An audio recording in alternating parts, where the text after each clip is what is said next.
Hi, I'm Rob. And I'm Rob. And this is Ask Rob and Rob. Welcome to Ask Rob and Rob, the show that has never been called the fourth emergency service for property investors, but maybe should be. Today we are helping out Pauline and Jeremy with issues around selling and remortgaging. So we'll hear those questions and those answers in just a sec. But first, if you've got a question of your own, here's how to send it our way. It remains very easy. You can call in on 013 808 0035, where you can leave us a voicemail, or you can go straight to our website, propertyhub.net/ask, click on a little button there and leave your question. Super simple. And if you get it wrong, don't worry, you can re-record and then you'll be played on the podcast, become podcast famous, just like Pauline. Hi Rob and Rob, this is Pauline calling you from Gothenburg in Sweden. I have a property in the UK which we purchased 5 or 6 years ago, which we thought would be our forever family home. It's in rural Scotland and it's a beautiful house, but it's not really in an area that is great for rentals, and it also doesn't see a lot of demand in terms of purchasing. Our house has been on the market since before lockdown, during lockdown, but it's not selling. So my question is, our agent has suggested that we turn it into a rental, but I have 4 other rentals in a different area of Scotland, in central Scotland, and the fundamentals are there.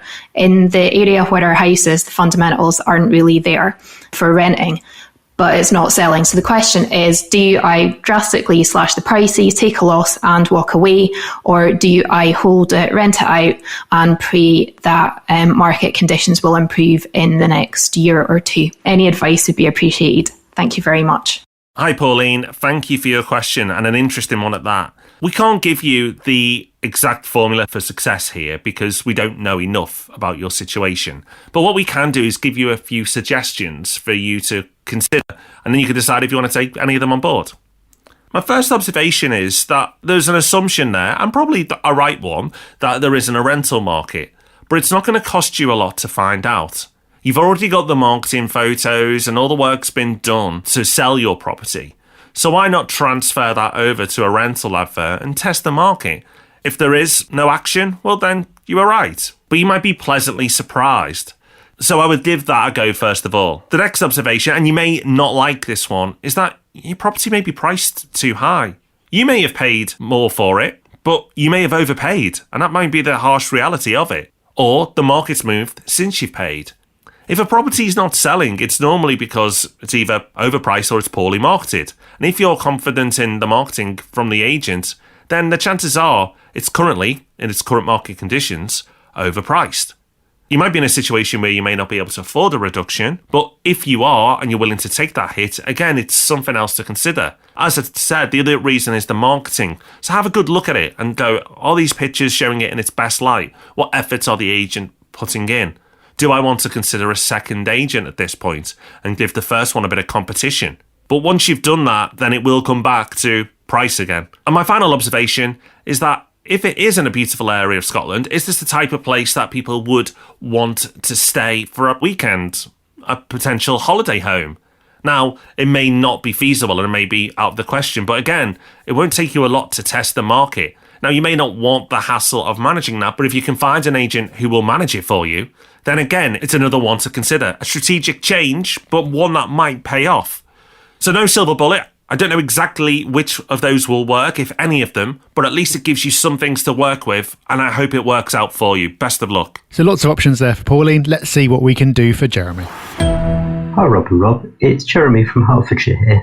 I've got a couple of flats in blocks which have cladding issues following the Grenfell fire, and I'm wondering if this is going to make it difficult should I come to remortgage, particularly if I want to refinance and draw out any money and borrow more against the properties. Grateful if you could let me know what the position is. Many thanks. Jeremy, this is a tough one at the moment, and it's something that a lot of people are struggling with. We talked about this in a bit of depth on our most recent Market Update podcast, so you might want to go back and listen to that one as well. But the reason things are difficult at the moment is that lenders are asking for something called an EWS1 form, which is basically something that declares that the building has been checked and is safe. This was originally meant to be for buildings that were over a certain height, but lenders are also asking for it in many cases on buildings below that height. So lots of apartment blocks suddenly need one of these, and not all apartment blocks have them. The reason not all apartment blocks have them is, first of all, there's a shortage of people who can actually carry out these inspections. But also, the management companies of these buildings often don't want to get one or aren't particularly motivated to, because it's going to cost a lot of money that will then need to be recharged to the leaseholders, who then might get upset about the cost. So what can you do about this? Well, the first thing to do is to check whether the blocks that you own in actually have an EWS1 form already. If they do, and it says everything's fine, then you will not have a problem. You can just show that to your lender and it's all good. If it doesn't, then you might want to find out from the management company if they've got any plans to put one in place. It might be the case that it's something that's on their radar, that they've got it booked in or they've got it budgeted in and it's going to happen soon. If you know that, then you can plan your refinancing around it. If they don't, then it does put you in a bit of a difficult situation, because you asking for it is probably not going to be sufficient and you might need to band together with other leaseholders to apply a bit of pressure to make that happen. So that's the route I would go down with this, but take heart, you are not the only person in this position. As we said on the market update, this is affecting thousands of blocks across the country. So this will continue to be an issue. I think it's actually going to become more of an issue. And as more people become aware of it, eventually there'll be pressure put on the various parties involved to sort it out and it will be resolved. That might mean that your refinancing plans need to be put on hold a bit, but hopefully not. Either way, hope this gives you a bit more guidance about how to go about getting the answers you need. So that's us done for another week. Thank you, everyone, for listening. We'll be back on Thursday with the Property Podcast. And, of course, back same time next week with Ask Rob and Rob. Until then, take care, have fun, bye-bye. Bye-bye.